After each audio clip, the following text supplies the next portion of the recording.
Today, I really want to talk about one of the most important facets when it comes to trading. When I look at now my P&L, I have a red day. Matter of fact, it's a small red day, but I truly want to dive into one specific deep aspect that is so important to understand. Your P&L doesn't matter.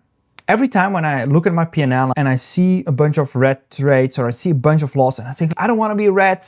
And even after I make a mistake, I think, oh my God, now I made a mistake. Now I need to fix the mistake and I make another mistake to get my money back. So it's like a loop of doom. I don't want to make mistakes. And I don't want to give away my money. That's as simple as that. So when I start to focusing on my P&L, that means, so when I start to focusing on my P&L, eventually I'll start trading worse and worse. But how do you combat that? That is one of the reasons why I don't look at my P&L while trading. But I have another trick that is quite important. I have a special journal where I track my setups, how well are they working, what is my win rate, what is my P&L for each and every setup. But this trade journal in Notion is truly calculates how good am I trading as a trader. And the score that matters here are the day scores. And the day scores will tell you, hey, if you have a score above 80, you're profitable. If you have above 90, you're excellent. And when I look at myself, the way I traded yesterday, 78 below 80, so that's not profitable trading. We have a few days, July the 2nd, 42, June 27th, 63, and those days I trade bad. I try to chase green, dig myself a bigger hole, take more risks that are not within my trade plan and the way I'm supposed to be trading. My only goal is to get this number as high as possible. And how do I get this number as high? And how do you make money in the market is by trading good. It's not by focusing on the money, it is truly by trading good. And this is one of my favorite tools to actually use it to get this trade score as high as possible. And the only way to do that is by trading good. Now the question is, how do I come to this score? Do I give myself a score and think like, today I'm a 78? No, not at all.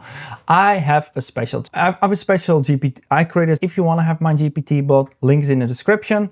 And if you want to have the same Notion template as I use, you know where to look. Go to the description. In the meantime, this was my watch list of today and my trade plan for every ticker. But here's my trade plan of today, and then now it's time for review. So let's just get into it. Let's review. So what will I give this GPT? I will give GPT a screenshot of my tickers, and it also judges me on how well I traded and how well was it in line with my pre-market plan. That's my score. The more I am aligned with this plan, then it gives me a score, and then it gives me trade labels. Now, when it gives me a green label, it means it's a good trade. Blue label, that basically mean you did something wrong, but it's not because you're trading bad. There was just a flaw in your rules, an oversight, something you shouldn't do, a thing you should tighten up. Then we have an orange mistake that basically tells you did something wrong, but you were just biased thinking. It was not an obvious mistake. It was just, yeah, now it makes sense. And then you have a red mistake, and then it's, you know when you're doing something wrong and you still do it. I know I should not make this trade, but I want to get back to green. I want to make this. I'm going to override my rules that I know I did. Does it mean that was a good or a bad day? I don't know. So let's check it out. So I will just send it to ChatGPT and be honest with how this trade went.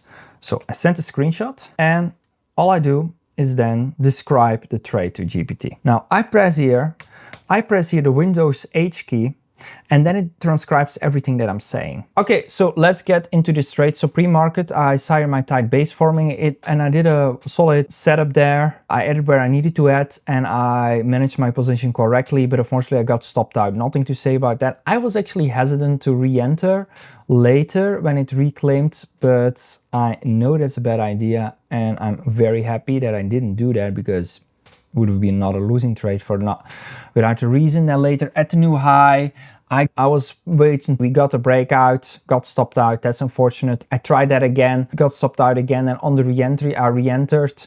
I really was bullish on this ticker. It had like a large contract of a defense, was a large ticker, was heavily traded today. So I truly saw the squeeze potential. Eventually later I added to a position I had, was perfectly done, managed this position correctly, but eventually everything I tried here didn't work out. I'm quite red on the sticker, but upon reflection, I don't know what I would have done differently, so I call this solid trade. So this was my honest review of this particular ticker. It was a big loser. Like when I see my risk, it's like I lost $90 on the trade. Now I'm risking $15. So 90 divided by 15 is, I lost 6 hours on the sticker. It's quite substantial. Don't regret this trade. So here, it sorted the label. Where did I trade good? So like, hey, we followed the plan, we followed the rules, that was all good. And this is also important. Now it's not so. So now let's get into the next trade. Okay, this trade I'm actually overall also happy with this trade. Only a few things happened pre-market. I accidentally sized. I did something wrong with my hotkeys. I know that now for the future, I do need to double check my position size because somewhere in the hotkeys, I was like the size that I did not want to get in, and not just a mispress. So I now need to double check that. So my loss pre-market was higher than it should have been, but not so much higher because I immediately corrected it, but still it is what it is. So first we have here this floor breakout, and I know I was looking for this hammer setup when it would test these highs, but it never reached to test these highs. And I was waiting for that right entry because I know this stock had a high potential to fade. Now pre-market it didn't work. I had to eat the loss. And then right when it opened, I was a bit too late at the watch list. It was a bit unfortunate. So I entered quite late in that floor break. I really wanted to enter, got a decent amount of slippage, but it was still the right trade and the right call. And then later, I did trade solidly. I added where I needed to add. I took off the table where I needed to cover the table. It's a bit unfortunate with my initial entry. That was a bit too late. Overall, this is still a solid trade. And even with my quite big loss in the beginning of this trade, I ended up green on the sticker, basically break even. So you can see screenshot, the transcript. And what did I do? So the setups that I do, the catalyst, the pre-market, it labels me the mistake. So basically the mistake was my position size because I accidentally oversized. I would categorize that as a blue mistake, not as an orange mistake, because it was not biasing. It was just, hey, double check your size instead of. I don't agree that it's an orange mistake. It should be a blue mistake because it's not a rule that I broke. I just need to double check that. So next time I'll just make sure that I double check my position size. Fixed it. And then let's go to the other two trades. So we have here the fixed rate, and it gives me an updated score of 90 out of 100. So that's also quite decent trading. I was actually expected that it would punish me a bit for these later entries, but all good, I guess. PLSK.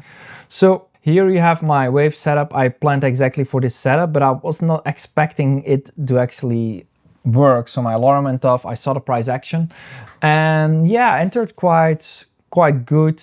I wish I waited a little bit longer, but overall the first entry was great. The ad was perfect. Then I took profit where I needed to take profit, and I just managed my position, added where I wanted to add, and I just managed my position how I'm supposed to manage my position. Up $80 for the day, so this was the biggest winner of the day. So right now, here's my full day review. So every ticker I traded, the grade that GPT gave me, together with the reflections. I do think those reflections are important. And on good days, they build up your confidence, but they're also so important on losing trades. When you traded bad, when something happened, that you can focus on the things like, okay, I traded like shit, but I still showed up for this. I still saw this. I still saw this developing. I still was noticing myself. I still was aware. Because when you can focus on your successes, your progress, the things you put efforts in, that confidence will build and build and build in the future. These key reflections, especially on bad days, are crucial to build that confidence and to build your edge in the future.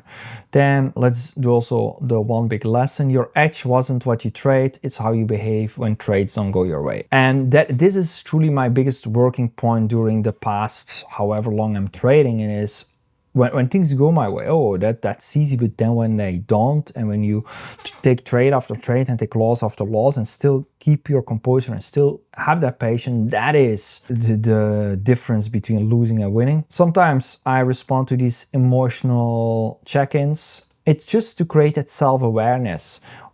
Because the more you are aware of yourself, the more you can understand how you behave during your trading session. I know of some traders who, through their own self-awareness, they feel a feeling and then they can identify that. And based on how they feel, they can decode that and then see that as another market indicator. So for example, right now I feel very fearful. That means I should buy. That could be an indicator. But you can only come to those conclusions if you truly analyze yourself and become aware of how you trade. Now today, solid trading, I have a 93 score. So minus, I have a loss of the day, but still a 93 score. That means incredible solid trading. It's above 90. I don't have to walk away like, ooh, I have a loss today. No, I have a score of 93. I traded good. And that is what is gonna count. It's not, and that is truly the most important factor. This is what counts. It's how good you trade. And if you keep on trading good consistently, then the money will follow. It's as simple as that. Philosophical closing. And this is now a wonderful thing. Control isn't about stopping the market. It's about letting the market move you. Discipline is your defiance in the face of randomness. Right now, I want to save what I have in Notion, paste it, and we get the score today of a solid 93. That's solid trading. That's what we like to see. If there's something else you want me to dive deeper into, let me know in the comments. All the resources, link is below.